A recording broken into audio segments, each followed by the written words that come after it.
Inilah waktunya menyembah Bapa saja.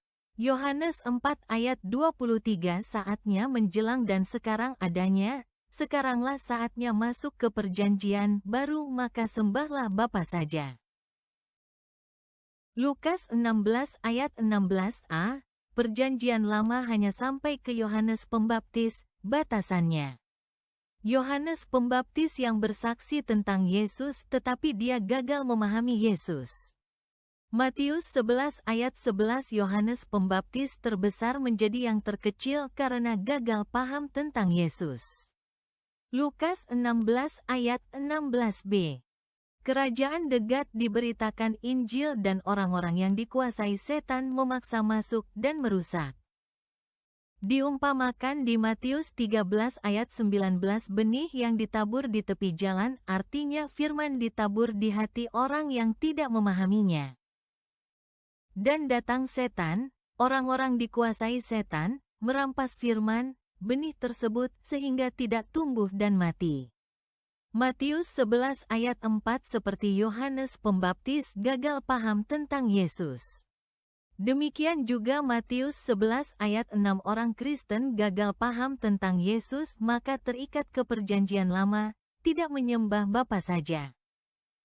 Di mana di Matius 11 ayat 6 disebutkan orang berbahagia jika tidak terjerat di dalam Yesus. Matius 14 ayat 5 Ayo sekalian orang yang mau sungguh mencari, pahamilah dengar benar, sembahlah Bapa saja. Masuklah sepenuhnya ke perjanjian baru, niscaya buta melihat, lumpuh berjalan, kusta ditahirkan, tuli mendengar, orang mati dibangkitkan, kepada orang miskin diberitakan Injil. Yohanes 4 ayat 23 Tetapi saatnya menjelang dan sekarang adanya ketika para penyembah yang benar, mereka akan menyembahlah ke Bapa menurut roh dan kebenaran dan untuk Bapa mencari hal-hal demikian. Orang-orang yang menyembahnya. Lukas 16 ayat 16 Hukum Taurat dan para nabi sampai Yohanes. Beralasan kemudian kerajaan dekat adanya diberitakan Injil dan setiap memaksa ke dalamnya dan orang-orang memaksa, mereka merampasnya. Matius 13 ayat 19.